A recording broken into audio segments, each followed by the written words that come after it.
자, 오늘은 대림절 세 번째 주일입니다. 아기 예수님의 탄생과 다시 오심을 고대하는 마음으로 우리 옆에 계시는 분들과 함께 이렇게 인사 나누도록 하겠습니다. 주님을 기다립시다. 네, 우리 오시는 주님을 기다릴 수 있는 여러분들 다 되시기를 바랍니다. 오늘 말씀은 짐진자입니다. 이 짐진자라는 게 도대체 무슨 뜻일까? 벌써부터 빵빵 터지시는 분들 계시는데 잘 들어보시면은 어떤 의미인지 아시게 될 것 같아요.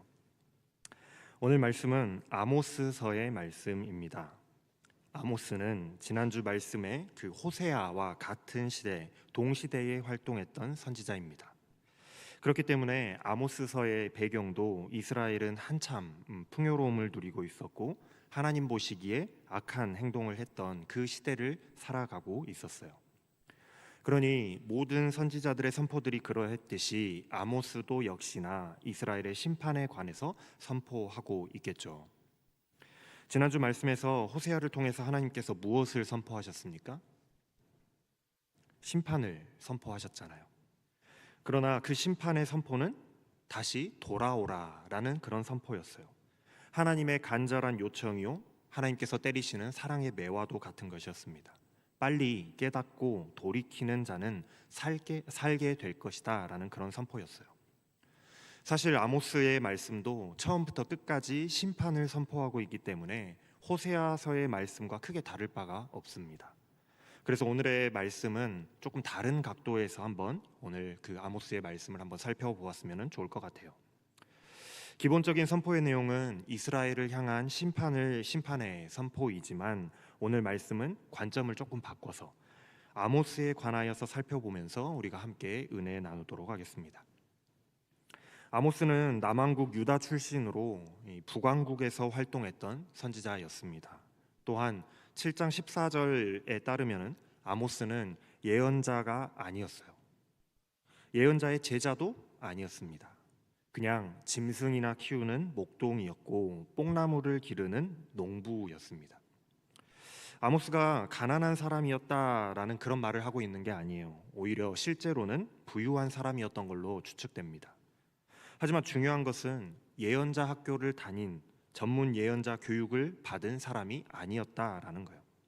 유명한 예언자의 제자도 아니었습니다.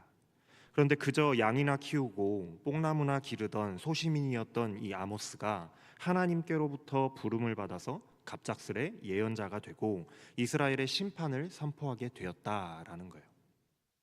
이런 아모스의 이름은 아모스입니다.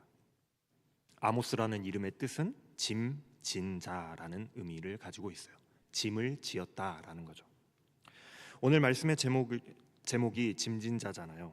그렇다면은 아모스는 무슨 짐을 진 사람이었을까요? 어떠한 짐을 진 사람이었을까요? 오늘 말씀은 그것에 대해서 초점을 맞추고 함께 말씀을 나누려고 합니다. 아모스 1장부터 아모스 6장까지 주변의 나라들과 유다와 이스라엘의 심판의 말씀이 순서대로 쭉 이렇게 나열되면서 심판이 선포되고 있어요.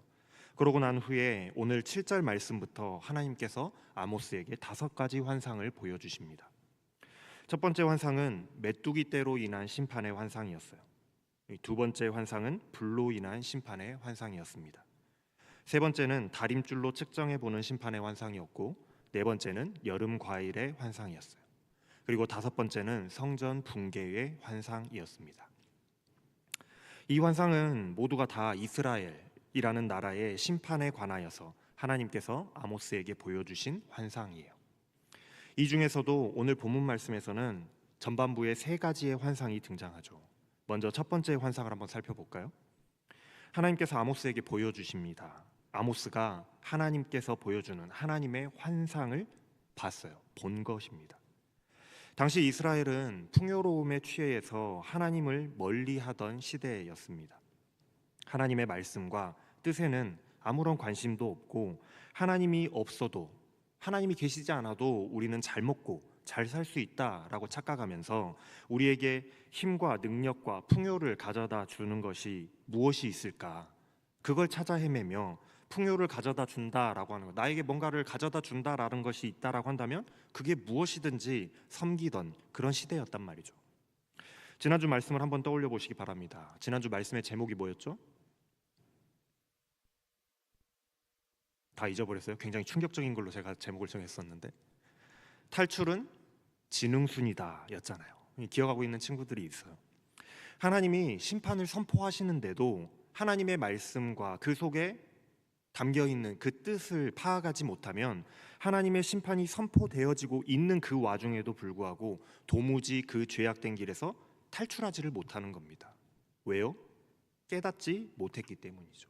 심판이 선포되고 있는데도 그걸 깨닫지 못하면 탈출하지를 못하는 거예요. 다른 말로 하면은 볼 눈이 없다라는 겁니다. 볼 눈이 없다. 하나님께서 아모스에게 보여주시는 환상이라는 것은 무엇을 의미하겠습니까? 하나님께서 말씀하시는 심판의 선포요, 하나님의 의중과 하나님의 뜻을 눈으로 보여주시는 것과 같은 것이 이 환상이에요. 그러니까 하나님이 보여주시는 환상을 봤다라는 것은 하나님의 뜻과 하나님의 마음, 하나님의 의중을 알아채는 사람이 바로 그거 환상을 본 사람이다라는 거예요.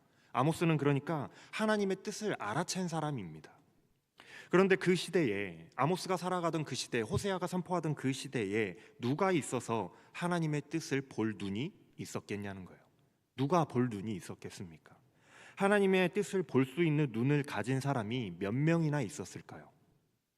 하나님의 뜻을 볼 눈이 있는 그런 사람이었다라고 한다면 심판받았겠습니까?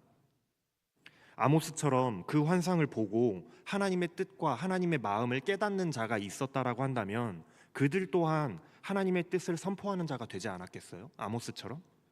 그들도 심판에서 탈출하려고 했던 사람들이 탈출하는 자가 되지 않았겠습니까? 아모스가 자신은 나는 예언자도 아니고 예언자의 제자도 아니고 그저 농부요, 목동이라고 이야기하고 있는 것과 같이 그저 평범한 이스라엘의 백성 중에 한 사람이었음에도 불구한 이 아모스는 하나님의 뜻을 바라볼 수 있는 그런 사람이었기 때문에, 아무도 하나님의 뜻을 볼 수 없었던 그 시대에 유일하게 하나님의 뜻을 볼 수 있는 그런 사람이었기에 일반 소시민의 백성이었지만은 그럼에도 불구하고 그 시대의 예언자로, 그 시대의 선포자로, 그 시대의 선지자로 부름을 받아서 하나님의 짐 진 자가 되었던 것이에요. 어떤 짐을 진 사람이 되었는가? 그럼 아모스가 하나님의 짐을 지었는데 도대체 어떤 짐을 진 사람이 되었습니까? 하나님의 뜻을 선포하는 짐진 자가 된 거예요. 하나님의 뜻을 선포하는 예언자라는 그 짐을 진 사람이 되었습니다. 아모스가 그 출신이 특별했기 때문이 아니에요. 하나님의 뜻을 볼 수 있는 눈이 있었기 때문입니다. 그렇다면 우리는 여기서 한번 생각해 봐야 됩니다. 과연 우리에게는 하나님의 뜻을, 하나님이 보여주시는 환상을 볼 눈이 있는가? 나에게는 그럴 눈이 있는가? 점점 어두워져 가고 썩어가는 이 세상 속에서 살아가면서 하나님의 뜻과는 반대로 달려가는, 하나님의 뜻과는 정반대로 달려가고 있는 이 세상 속에서 그리스도인으로 존재하면서 세상에 물들지 아니하고 세상의 가치에 함몰되지 아니하고 과연 하나님의 뜻을 바라볼 수 있는 눈을, 그 눈이 우리에게는 있는가? 나도 아모스처럼 하나님의 환상을 볼 수 있는가 한번 생각해 보시길 바라요. 우리가 그리스도인이요 하나님의 짐진 자라고 한다면 하나님의 뜻을 볼 수 있어야 될 겁니다. 아무리 세상이 어둡다라고 할지라도 우리는 볼 수 있어야 되는 거예요. 하나님의 뜻이 무엇이고 하나님의 의중이 무엇인지 우리는 볼 수 있어야 된다라는 말입니다. 그리고 짐진 자로서 하나님의 뜻을 본 자로서, 하나님이 뭘 원하시는지를 본 사람들로서 세상에 올바른 하나님의 뜻을 선포할 수 있는 그런 선포자가 될 수 있어야 되는 거예요. 그것이 바로 아모스와 같은 짐진자요 그리스도인들, 우리 같은 그리스도인들의 역할이에요. 아모스가 하나님께서 보여주시는 환상을 봅니다.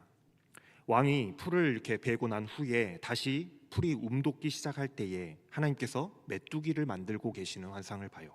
그런데 그 메뚜기가 땅의 풀을 다 먹어버리는 그런 환상을 봤습니다. 당시 이스라엘에서는 이모작을 했습니다. 이모작이 뭔지 여러분들 아시죠? 설명 안 해줘도 아시죠? 1년에 2번 농사를 지어서 추수하는 것을 이모작이라고 합니다. 그런데 이스라엘에서는 첫 번째 수확 시기에 곡식을 거둬들여서 그것은 왕에게 세금으로 바쳤어요. 그리고 두 번째 농사에서 나오는 그 곡식이 백성들의 몫이었습니다. 그런데 환상에서 보니까 왕에게 바칠 것을 다 베어낸 후에, 그러니까 왕에게 바칠 세금을 다 제출한 후에, 그러니까 첫 번째 수확이 끝나고 나서 두 번째 수확할 작물이 커가고 있을 그때에 하나님도 역시나 무엇인가를 하고 계셨다라는 거예요. 하나님께서 무엇을 하고 계셨어요? 바로 메뚜기 떼를 만들고 계셨다라고 말하고 있죠. 메뚜기는 농부들에게는 해충입니다. 왜냐하면 모든 식물을 닥치는 대로 갉아 먹어버리기 때문에 그래요. 출애굽기에도 보면은 메뚜기의 재앙이 나오는 것과 같이 아프리카나 고대 근동 지방에서는 종종 이런 대규모의 메뚜기 떼가 나타나서 농작물을 갉아먹어버리는 그런 재앙이 있기도 했다라는 거예요. 한두 마리도 아니고 메뚜기 떼가 나타난다라는 것은 정말로 농부들에게는 큰 재앙과도 같은 일이죠. 그런데 하나님께서 그런 메뚜기 떼를 준비하고 계셨고, 두 번째 수확이 있기 전에, 두 번째 수확을 거둬들여서 그것으로 우리의 필요를 얻기 전에 그 메뚜기 떼를 보내셔서 모든 풀을 다 갉아먹어버리게 하시는 그런 환상을 아모스가 본 겁니다. 메뚜기는 하나님께서 준비하신 심판의 도구를 의미해요. 이스라엘 백성들이 풍요를 누리며 살아가고 있었고, 또한 두 번째 수확을 기대하고 거기서 또 얻게 될 풍요로움을 기대하고 있을 그때에 하나님께서 심판을 준비하고 계셨다라는 거예요. 하나님께서는 심판을 준비하고 계셨더라. 이 얼마나 무서운 환상입니까? 첫 번째 수확은 다 왕에게 바쳤고, 백성들은 두 번째 수확에서 거둬들인 것을 먹고 살아가야 되는데, 그 수확만 기대하면서, 그 풍요로움이 올 것이라고 기대하면서 풍요로움에 눈이 멀어서 살아가고 있고, 기대하면서 살아가고 열심히 그것을 위해서 농사하면서 살아왔는데, 그 기대와 달리 갑자기 모든 곡식을 메뚜기 떼가 다 먹어치워 버린다고 한다면 백성들은 뭘 먹고 살겠어요? 그것만 기대하고 살아왔는데 그걸 다 먹어버리면 백성들은 어떻게 살라고요? 굶어 죽을 수밖에 없는 상황이 되는 거예요. 아모스가 본 환상에서 메뚜기가 정말로 메뚜기 떼만을 의미하는 것인지, 아니면 하나님께서 준비하신 다른 나라의 군대가 쳐들어와서 모든 걸 다 약탈해가는 것을 의미하는 것인지는 명확하지 않습니다. 그러나 그건 중요하지가 않아요. 하나님께서 이스라엘의 멸망을 위해서 심판을 준비하고 계셨다라는 사실이 중요합니다. 그리고 그 계획이, 하나님이 계획하고 계시는 그 메뚜기 떼와 같은 그 재앙이 실행되면 정말로 이스라엘은 멸망하게 될 것이라는 것이 중요해요. 이때에 이런 하나님께서 재앙, 멸망과도 같은 재앙을 준비하고 계시는 그때에 그 환상을 봤던 아모스가 어떠한 행동을 했습니까? 오늘 말씀해 보니까 아모스가 무슨 행동을 해요? 아모스가 하나님께 기도합니다. 하나님께 기도해요. 하나님의 심판이 준비되고 있고, 심판이 닥치기만 하면 이제 이스라엘은 엄청난 재앙이 닥칠 위기에 처해 있는 그 순간에 아모스가 하나님 앞에 엎드려 기도하는 거예요. 민족과 백성을 위해서 기도합니다. 여호와여, 청하옵건대 사하여 주옵소서, 용서하여 주옵소서. 마치 출애굽 때에 모세가 금송아지를 만들어 섬긴 그 백성들을 대신해서 하나님께 용서해 달라고 기도했던 것처럼, 또 십자가에서 예수님께서 백성들을 향해서 저들이 알지 못하고 하는 것이니 하나님 저들의 죄를 사하여 주옵소서 하나님께 기도하셨던 것처럼, 아모스는 지금 하나님의 그 임박한 그 심판 앞에서 백성들을 위하여서 하나님께 중보 기도하고 있어요.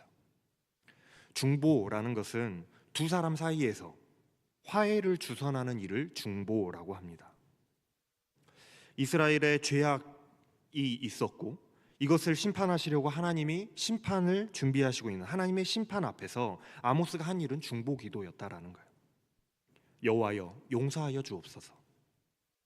아모스는 백성들을 향해서 하나님의 뜻을 선포하면서 너희들 그렇게 해서는 안 된다, 하나님께서 너희들을 심판하실 것이다 선포하면서 꾸짖는 역할을 맡은 예언가요, 선지자로서 짐을 진 사람이었지만은, 또한 반대로 아모스가 백성을 향해서는 그렇게 꾸짖는 자였지만 반대로 하나님을 향하여 서서는 백성들을 대신해서 하나님 앞에 무릎 꿇고 간청하며 기도하는 중보자요, 제사장이요, 기도자의 역할을 담당하는 짐을 진 사람이었다라는 거예요.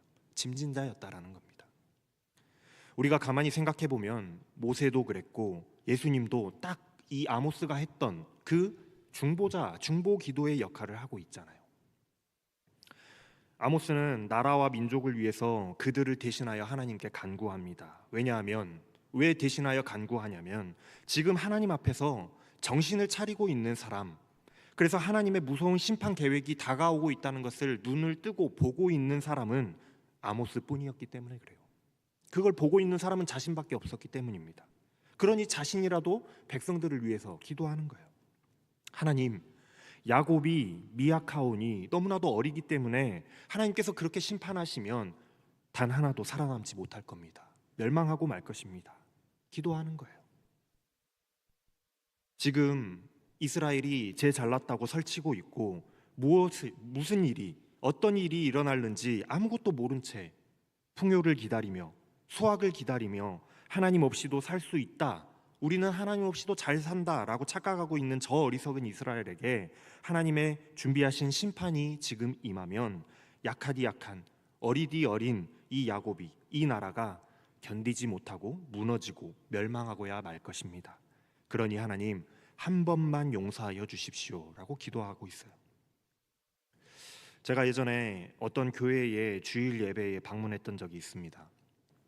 그 교회는 목사님이 이제 은퇴를 앞두고 계셨기 때문에 모든 걸 목사님이 대충 하셨어요.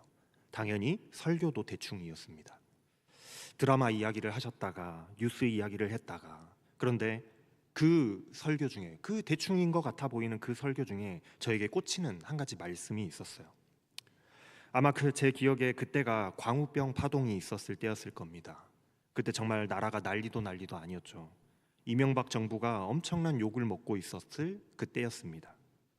목사님이 그날도 역시나 그 뉴스에 대해서 그냥 주저리 이야기를 하시다가 정부 비판에 관해서 이야기하시면서 그렇게 이야기를 하시더라고요. 무작정 여러분들이 비판만 할 것이 아니라 그들을 위해서, 위정자들을 위해서 한 번이라도 기도해 본 적 있으십니까? 라고 질문하시더라고요. 비판을 하더라도 기도해 주면서 비판하라는 그런 말씀이셨어요. 아모스처럼 말이죠. 서로 다른 이념에 따라서, 또 정치색에 따라서 물고 뜯고 기회를 포착하면 완전히 싹을 잘라버리려고 하는 그런 정치가 아니라 잘못된 부분은 비판하면서도 잘못된 길에서 돌아오기를 바라는 마음으로, 나라가 잘 되기를 바라는 그런 마음으로 나라와 민족을 위해서 기도하는 그런 역할, 그런 짐을 여러분들이 지어본 적이 있으십니까? 라고 물으시는 것이었어요. 지금 아모스는 그러한 짐을 지고 있습니다. 하나님의 백성들이 잘못된 길을 걸어가고 있을 그때에 꾸짖는, 그 백성들을 나무라고 꾸짖고 돌이키게 하려는 선지자로서의 짐을 지고 있기도 하지만, 또한 이들이 깨닫고 돌아오기를 바라는 마음으로, 그냥 무작정 나무라는 것이 아니라 깨닫고 돌아오기를 바라는 마음으로 하나님께 대신하여 용서를 구하며 자비를 바라는 중보의 기도를 드리는 그런 짐을 지고 있더라는 거예요. 백성들이 아직 알지 못하고 있기에, 깨닫지 못하고 있기 때문에 하나님께 용서해 달라고, 기회를 달라고, 다시 한 번만 기회를 주십시오라고 기도하는 짐을 진 것이죠. 그리스도인들은 이런 아모스와 같은 짐을 진 사람들이 되어야 됩니다. 우리 공동체가 위기에 처했을 때에 우리는 공동체를 위해서 기도해야 될 의무가 있는 거예요. 그리스도인들에겐 그런 의무가 있는 겁니다.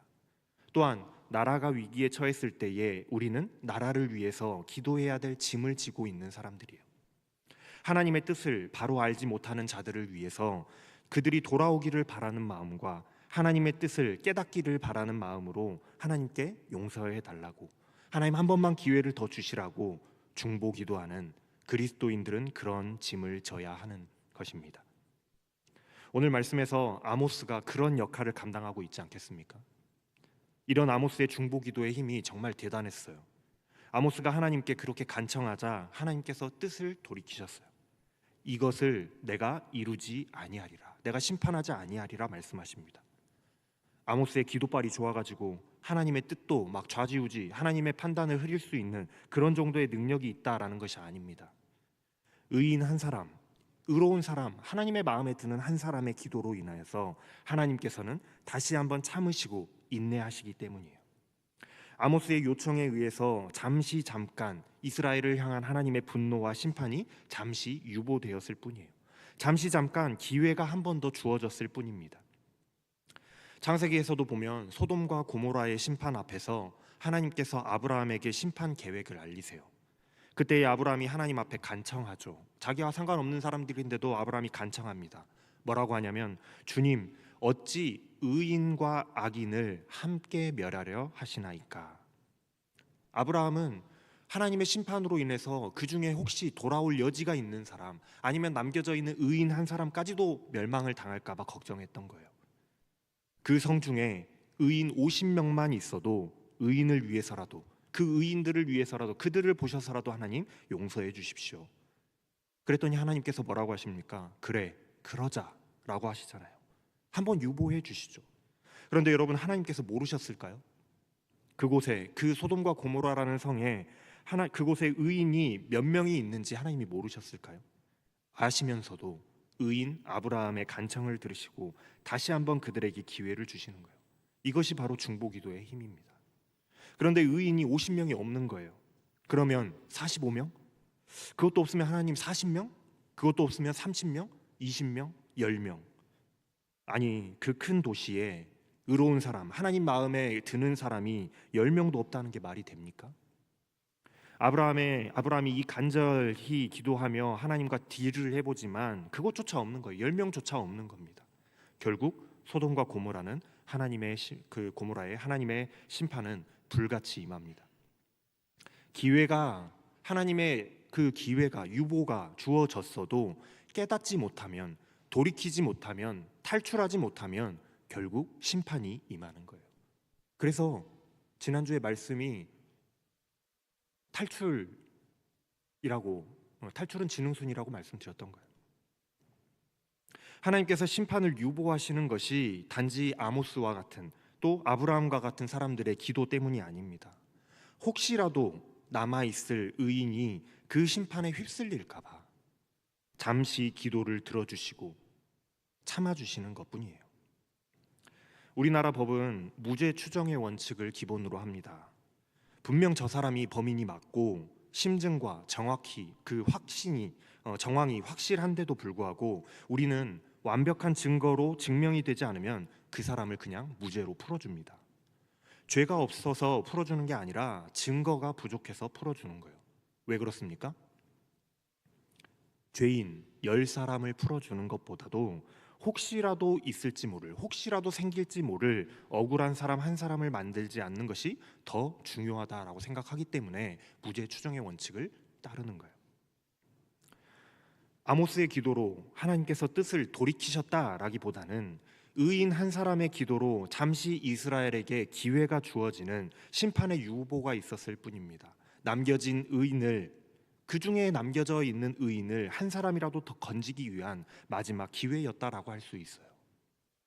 이스라엘 백성들이 그때라도, 그렇게 하나님께서 기회를 주셨을 두 번의 기회 때라도 깨닫고 회개했다라고 한다면, 돌이켰다라고 한다면 그들은 하나님의 용서와 은혜를 더욱 풍성하게 누렸을 테지만 이들은 그 기회조차도, 그 기회가 주어졌음에도 불구하고 알아채지 못했고 회개하지를 않았어요.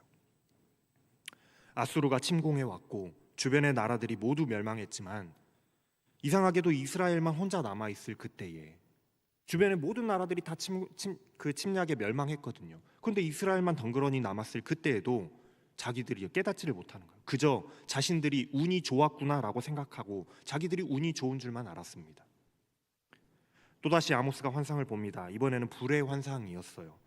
이 환상도 첫 번째 환상과 똑같은 내용의 환상입니다. 메뚜기에서 그 심판의 내용이 불로 바뀌었을 뿐이에요.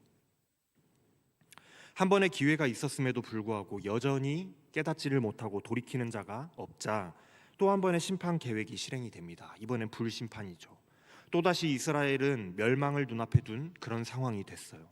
그러자 이번에도 역시 아모스는 하나님께 간청합니다. 그리고 하나님께서 또 한 번 아모스의 기도를 들으시고 하나님의 뜻을 돌이켜 이것도 이루지 아니하리라 뜻을 유보하시면서 다시 한번 이스라엘에게 기회가 주어져요. 하나님께서 또 기회를 주시는 거예요. 두 번이나 하나님의 심판이 유보됐어요.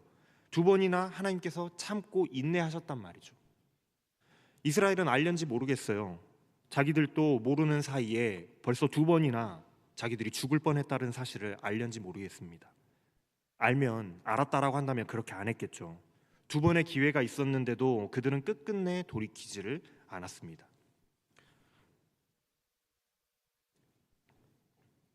아모스는 또 다시 세 번째 환상을 보게 됩니다. 이번 환상은 다림줄 환상이었어요.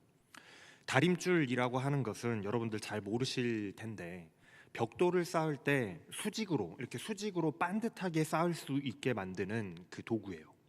긴 실 끝에다가 줄을 매달아 가지고 중력에 의해서 이렇게 내리면 반듯하게 서겠잖아요.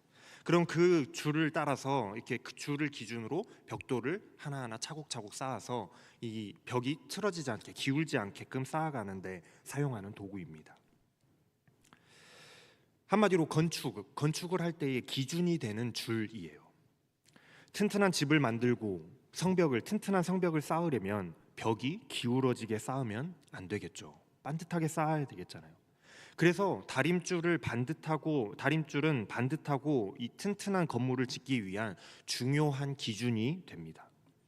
그런데 지금 환상에서 보니까 이미 다림줄을 사용해서 지어진 이미 만들어져 있는 그 담 곁에 하나님께서 다림줄을 이렇게 잡고 서 계시는 환상을 봤습니다. 아모스는 맨 처음에 그 환상을 보고 다림줄을 들고 계시는 그 하나님을 보면서 무슨 의미인지 알 수 없어서 물끄러미 그냥 바라만 보고 있었던 것 같아요. 하나님께서 그런 아모스에게 물어보십니다. 아모스야, 네가 무엇을 보느냐? 아모스가 대답하죠. 다림줄입니다 라고 말해요. 하나님께서 다시 말씀하시기를 내가 이 다림줄을 내 백성 이스라엘 가운데 두겠다. 백성 가운데 딱 두겠다라는 말은 다림줄로 백성들을 이렇게 재보겠다, 측정해보겠다라는 말이에요. 그리고 다시는 내가 용서하지 아니하리라 라고 말씀하십니다. 이번에는 아모스의 기도도 하나님의 용서도 없어요. 야구에도 삼진 아웃이 있듯이 세 번째 환상은 아모스의 중보기도도 없고 하나님의 다시 한번 참아주심도 나오지 않습니다. 그저 하나님께서 기준이 되는 그 다림줄을 들어서 이스라엘 백성들을 측정하실 뿐이에요. 여러분도 얼마 전에 뉴스를 떠들썩하게 만들었던 그 사건을 아실 겁니다. 일명하여 순살 자의 사건이라고 아실 거예요. 아파트를 짓는데 뼈대가 되는 철근을 빼먹어서 부실하게 공사가 되었음이 밝혀진 그런 사건이었죠.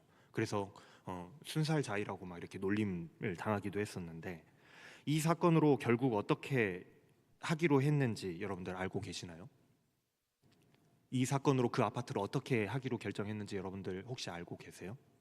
전부 다 무너뜨리고 헐어버리고 다시 짓기로 했습니다. 공정률이 무려 70%나 되어서 거의 이제 다 완성된 거나 마찬가지라고 생각했던 그 아파트를 안전 기준 미달로 전부 다 부수기로 결정한 거예요.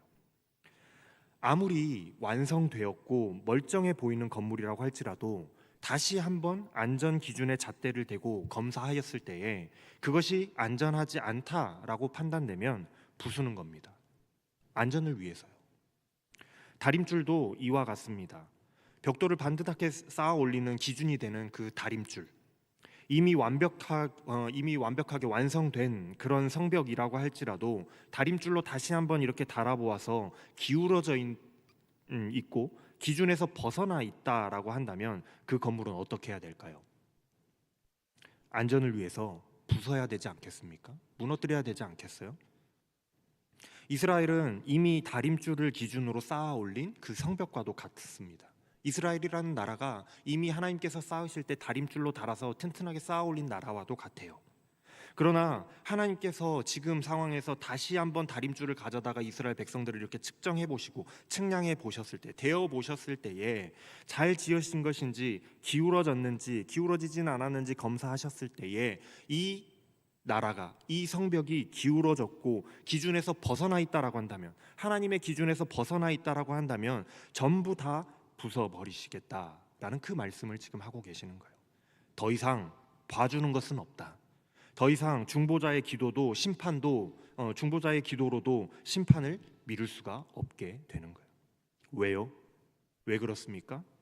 무엇보다도 정확한 다림줄이라는 그 기준, 명확한 기준을 가져다 대보고 측정하여서 어긋남이 있다면, 기울어짐이 있다면 빼박인 거예요. 더 이상 뭐 할 말이 없는 겁니다. 기준에 봤을 때 이건 틀어졌으면 끝인 거예요. 심판의 대상이 되는 거예요. 그래서 하나님께서 이제는 다시는 내가 용서하지 않겠다라고 말씀하시는 겁니다. 하나님께서 이제 이스라엘을 심판하시는데 이삭의 산당들을 부수고 이스라엘의 성소들을 파괴하시겠다라고 말씀하세요. 산당과 성소들은 하나님을 예배하는 그런 장소처럼 보입니다. 물론 처음에는 그러한 목적으로 쌓여진 곳들이죠. 하나님을 예배하기 위해서 만들어진 곳이 산당이고 성소들이었어요. 그러나 이제는 지금의 이스라엘의 상황에서는 그렇지 않은 거예요. 다림줄로 달아보았을 때에, 다림줄로 측정해 보았을 때 기울어졌다라는 겁니다. 이스라엘의 역사에서 하나님을 예배하기 위해서 세워졌던 그 이삭의 산당들과 북이스라엘의 건국과 함께 하나님을 예배하라고 예루살렘 성전을 대신해서 이곳에서 예배하라고 세워진 성소였지만은 사실은 그것들이 이스라엘 백성들이 우상을 숭배하고 잘못된 신앙으로 나아가는 그 선봉에 서 있는 역할을 했던 곳들이기 때문에 처음에 다림줄로 달았을 때보다 많이 기울어져 버리고 어긋나 있는 것을 발견하게 된 거예요. 기울어진 담벼락과도 같은 것들이 되어버렸어요. 돌이키기에는 너무나 많이 기울어져 버린 것입니다. 그러니 하나님께서 이제 다림줄로 그것들을 이스라엘 백성들을 달아보셨을 때에 잘못된 것들은 모두 파괴하시겠다, 멸망시키시겠다 말씀하시는 거예요. 단순히 산당과 성소를 파괴하겠다, 그것들만 내가 무너뜨리겠다라는 말씀이 아니라 이스라엘 백성들의 삶이 하나님으로부터 떠났음을 말씀하시는 거예요. 하나님을 예배하는 곳에서 이스라엘 백성들이 우상을 숭배하고 그런 모습들이 이스라엘 백성들의 삶을 이야기하는 겁니다. 이스라엘을 멸망시키시겠다고 말씀하시는 거예요. 그래서 하나님께서 일어나셔서 칼로 여로보암의 집을 치리라 말씀하시는 것이죠. 북왕국 이스라엘을 심판하시겠다라는 메시지인 것입니다. 우리는 이 세 번째 환상에서 한 가지 짐을 더 확인할 수 있습니다. 바로 다림줄이라는 짐이에요. 다림줄은 기준이 되는 줄이죠. 기준에서 벗어나서 얼마나 기울어져 있는지를 측정하는 도구가 바로 이 다림줄입니다. 아모스 당시에 이스라엘이 그랬고 오늘날 우리가 살아가는 이 시대가 그렇습니다. 하나님이 보셨을 때에 얼마나 많은 부분들이 기울어져 있을까요? 하나님의 창조 질서와 하나님의 통치에서 얼마나 많이 벗어나 있을까요? 과연 하나님께서 다림줄로 지금 찾아오셔서 달아보셨을 때, 딱 나의 삶을 측정해 보셨을 때에 우리의 세상은 그 검사에서 합격을 받을 수 있겠습니까? 우리가 살아가는 삶이 하나님께 합격받을 수 있는 삶이겠냐고요? 아니요. 아마도 굉장히 많이 벗어나 있을 겁니다. 그렇다면 기준에서 많이 벗어나 있는 이 세상에 기준이 되어줄 그 무언가가 필요하지 않겠습니까? 그대로 더 기울어져 가고 쓰러져 가고 무너져 버리도록 그냥 내버려 둘 수만은 없잖아요. 그래서 우리 그리스도인들이 세상의 다림줄의 역할을 감당해야 되는 거예요.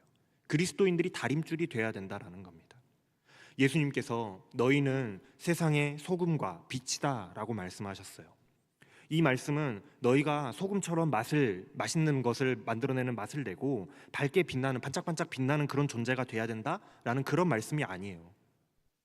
썩어가는 세상이 더 이상 썩지 않도록, 부패하지 않도록, 부패를 방지하는 그런 너희들이 소금이 되어주고, 어두워서 길을 찾지 못하고 어디로 가야 될지 몰라서 장님들만 있는 그 세상 속에서 길을 안내해 줄 수 있는 그런 빛이 되어 주어야 된다라는 말씀인 거예요. 오늘 말씀에 적용하면 어떤 말씀이겠습니까? 너희가 세상의 다림줄이 되어서 세상이 엇나가지 못하도록, 더 이상 하나님의 말씀에서 기울어지지 않도록, 하나님의 말씀을 따를 수 있도록 그들의 기준이 되어 주어야 한다라는 그 말씀을 하시는 것과도 같아요. 그렇다면 우리가 세상 속에서 다림줄에 짐을 지고 그 역할을 잘 감당하려고 한다라고 한다면 어떻게 해야 되겠습니까? 기준이 기준이라고 하는 자들이, 우리가 그리스도인들이 기준이라고 하는 자들이 제 멋대로 크기가 막 다 다르고 들쑥날쑥하고 모양이 삐뚤삐뚤하면, 기준이라고 하는 게 그렇게 삐뚤삐뚤하면 되겠습니까? 우리 그리스도인들이 먼저, 세상이 먼저가 아니라 우리 그리스도인들이 먼저 하나님의 말씀에 바로 서야 되는 거예요. 그래서 우리가 먼저 하나님의 말씀에 바로 서야 되는 겁니다. 아모스와 같이 하나님의 뜻과 하나님의 의중을 볼 수 있는 자들이 그리스도인들이 돼야 된다라는 거예요. 그냥 볼 수 있는 존재가, 나 혼자 탈출하자고 볼 수 있는 존재가 돼야 되는 것이 아니라 세상의 다림줄이 되기 위해서 우리가 먼저 알아야 된다라는 거예요. 그래야 선포하는 자로서의 짐을 질 수 있는 겁니다. 그리고 사랑하는 마음으로, 중보자의 마음으로 기도하는 짐을 져야만 하는 거예요. 그래야 하나님의 다림줄로서, 하나님이 이 세상을 측정하실 때 그 측정하는 다림줄로서 삐뚤어지지 않게 가이드라인을 해주는 그 역할의 다림줄로서 우리가 맡은 짐을 감당할 수 있게 될 겁니다. 사랑하는 여러분, 우리 그리스도인들은 짐진 자입니다. 우리가 진 짐은 아무것도 보지 못하는 그 세상 속에서 하나님의 뜻을 보고 세상에 선포할 짐을 진 자들입니다. 세상의 빛과 소금의 역할을 감당할 짐이 우리에게는 있어요. 또한 하나님의 뜻을 보지 못하고 세상에 처한, 그 심판에 처한 세상을 위하여서 기도함으로 중보 기도할 짐이 우리에게는 있습니다. 모세가 그랬고 아모스가 그랬고 또한 예수님께서 그러하셨듯이 우리는 세상 속에서 중보 기도자의 역할을 감당해야 될 짐이 우리 그리스도인들에게는 있습니다. 그러니 여러분들 정신 차리십시오. 그리고 하나님의 말씀 위에 바로 서시고 하나님의 뜻을 바라보는, 하나님의 뜻을 볼 수 있는 눈을 가진 자들이 되시길 바랍니다. 우리가 바로 설 때에, 그리스도인들이 바로 설 때에 우리는 하나님의 다림줄로서의 역할을 감당할 수 있는 그리스도의 짐진 자들이 다 될 수 있을 줄로 믿으시기를 바랍니다. 오늘 말씀을 세 줄로 요약합니다. 첫째는 하나님의 뜻을 바라보고 세상에 선포하는 짐진 자가 되십시오.